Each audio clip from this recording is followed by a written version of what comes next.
Afternoon T, how do you assess the campaign so far? It's been a very positive start, all I can say. The work that's been put in from the start of pre-season, and also it sort of started towards the back end of last season as well. It's shown how we've grown as a squad and understanding of how we want to play and how we want to go about games. But yeah, that comes off the back of a really positive and hard-working pre-season. So hopefully we can just keep up the good performances and keep up the momentum. Is there a particular performance or result that stands out to you the most so far? I'd say Brackley away, because it was a very frustrating game. Like, obviously they just sat in, but we showed our resilience, and also main thing was our confidence to keep going, to keep on trying to unlock the door. So yeah, I'll say Brackley's probably the main one that sticks out for me, because of it was one of them games where he could easily have gone 1-0 down. Do you know what I'm saying? But because the concentration of everyone around as well showed that we're a team that can grind out performances as well and play in ugly games.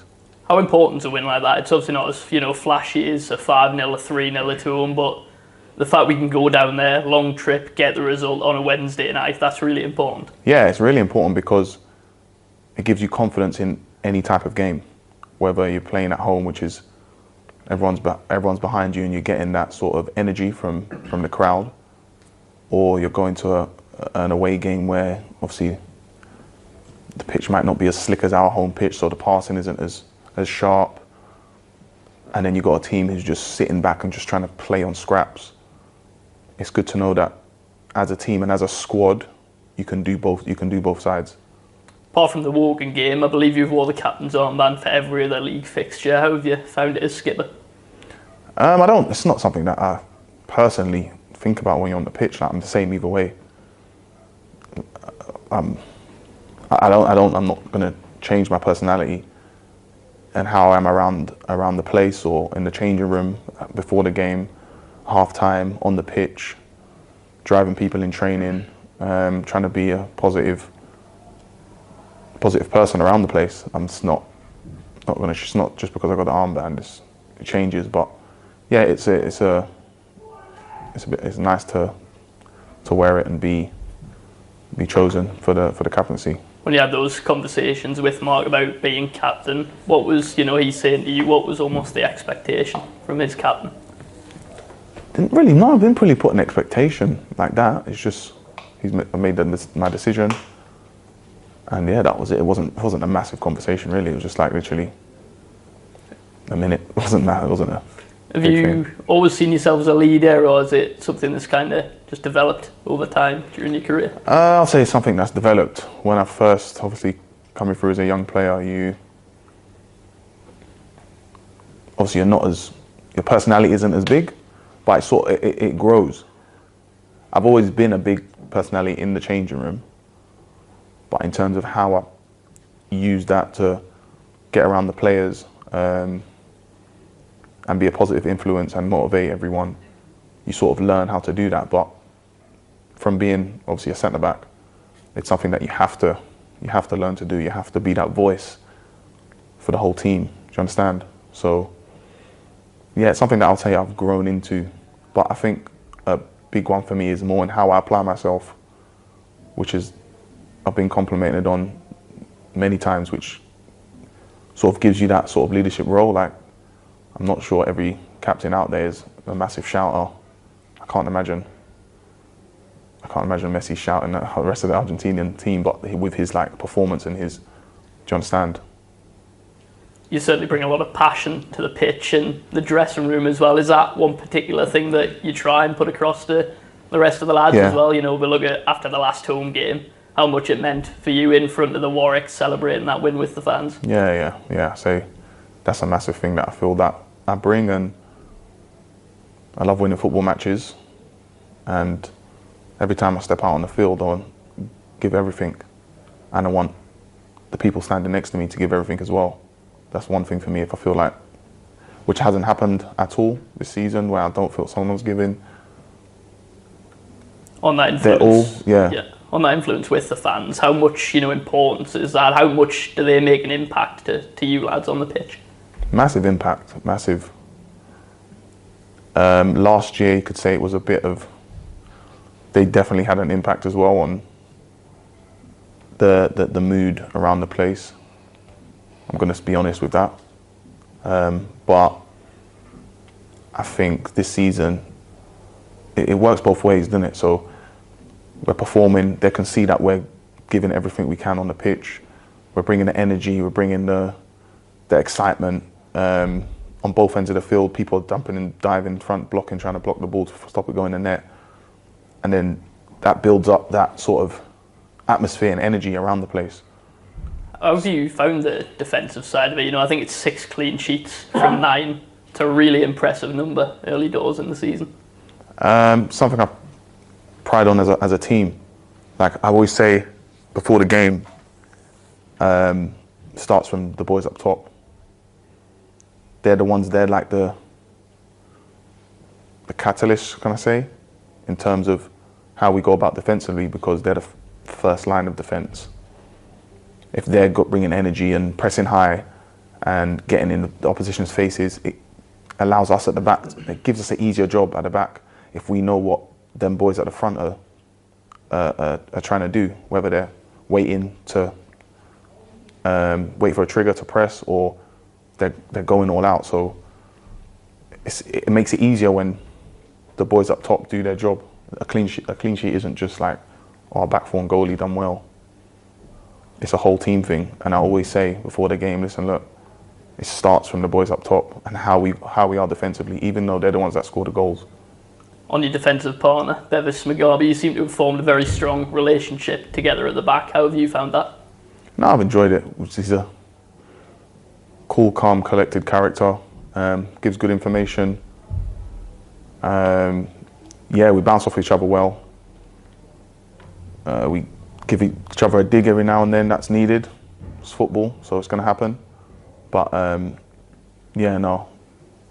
confident in him next to me.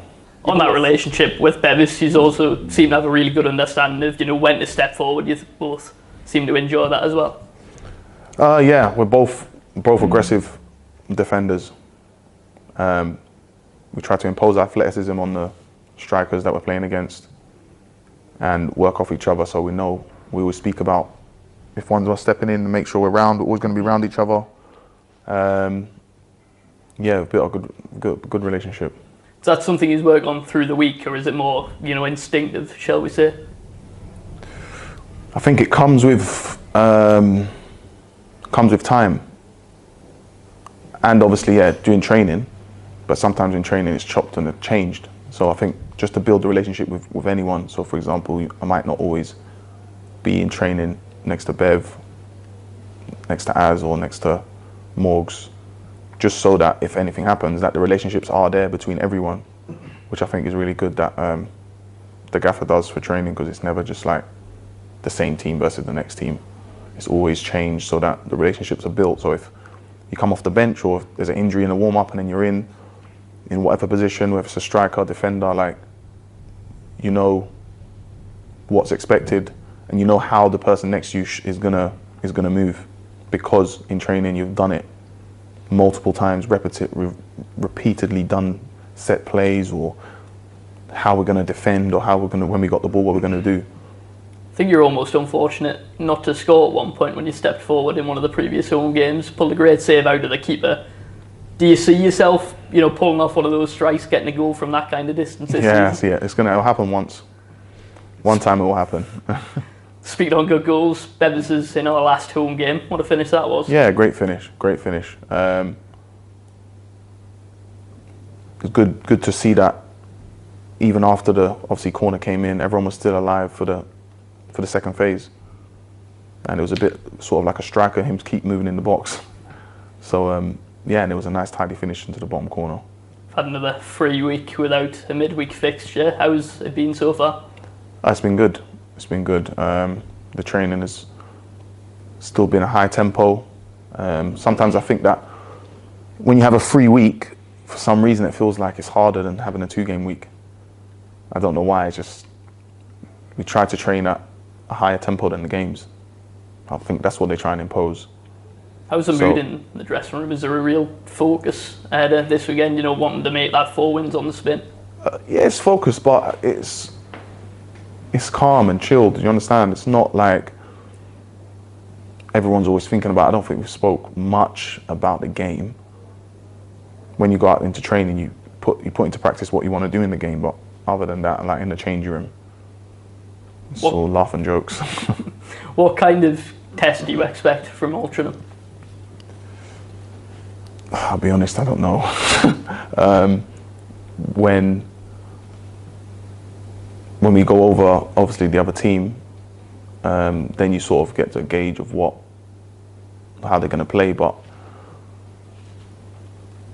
it's a game of football. End of the day, we've got to stop them scoring, and we got to score. So it's not like we have any fear or anything from anyone in this league.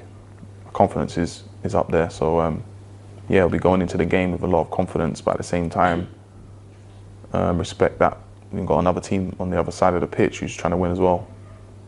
Coming up against Jimmy Knowles, who scored 4 goals, got 2 assists so far. Do you almost enjoy those individual battles?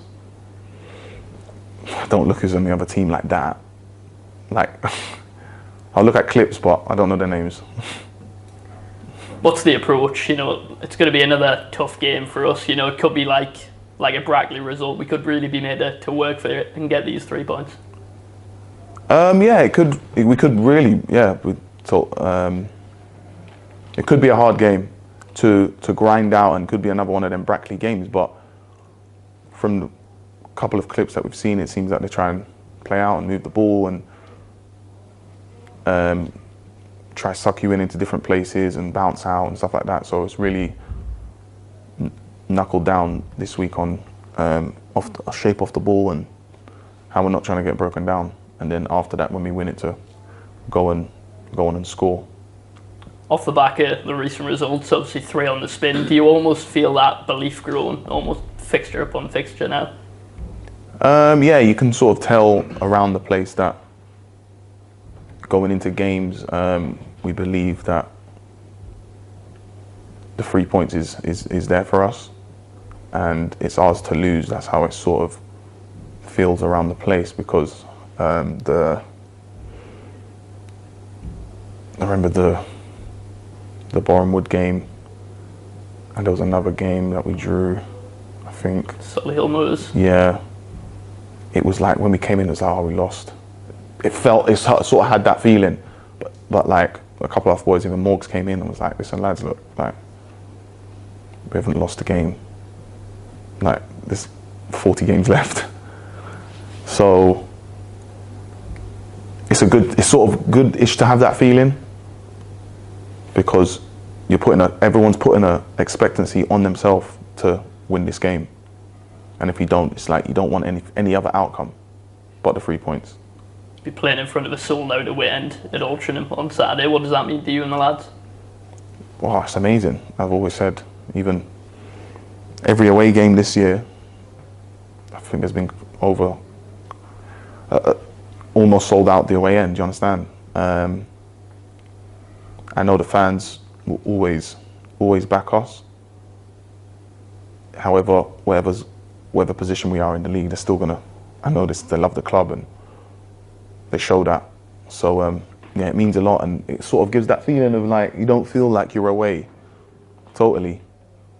I'm trying to think. I can't remember all the games, but sometimes when we're away, it doesn't feel like we're away. Yeah, you look at the likes of that Wogan game. I think we took over 1,000 there on the opening day. That whole side of the pitch was travelling Carlisle supporters. Yeah. So it's fully appreciated, and it is thought about in the change room as well when we're speaking about when we're away, and we're like, listen, look, people have taken time out of their evenings or whatever to come watch us. So let's not disappoint. How much of an impact can that away end have on Saturday? A big impact, because it can sort of startle them as well. They might not have had a home game where they're like can't hear our fans because obviously the Carlisle fans are animated and loud, and let everyone know that they're there, which is really, it gives us a boost when we're away from home.